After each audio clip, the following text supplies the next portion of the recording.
My first experience of the Presidio was actually when I was a Boy Scout.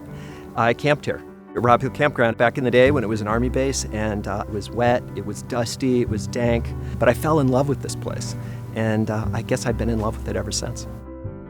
It wasn't built to serve the public, right? It was built to defend our country, and so we've had to thread through the park a lot of the infrastructure the public needs to make this place a place they want to come. I've been coming to the Presidio for so long.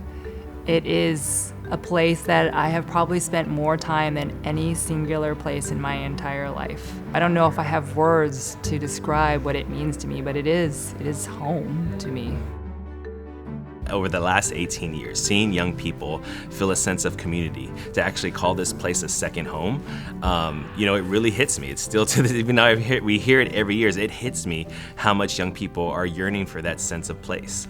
And the fact that they find that here in the Presidio, here in their national park, their world, their idea of community, of their city really gets bigger. They see less limits of what their communities can be. As an Army base, they drove tanks on it, they built houses on it, and all that stuff. But somehow, they managed to preserve these little pieces of nature. But those little pieces of nature, when the land came to the National Park Service, they were really imperiled. They were really fragile. And we were really worried that those plants and animals were going to disappear. And so we set about really transforming the land. Crissy Field, of course, has been a big transformation, from when I first started in the old tires, the dumping ground, the chain link fence, and then you look out today and it's pretty amazing.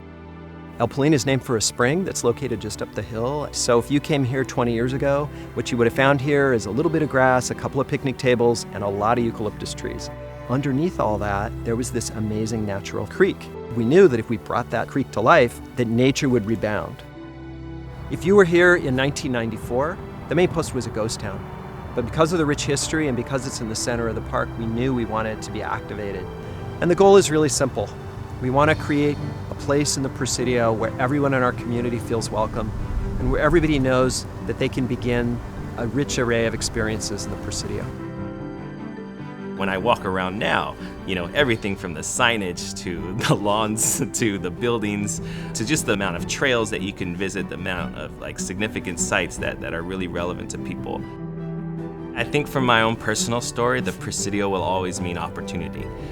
From not knowing the place to not knowing what's available to not knowing why its history, its resources can be useful for everybody. I now see it as just this amazing place of opportunity.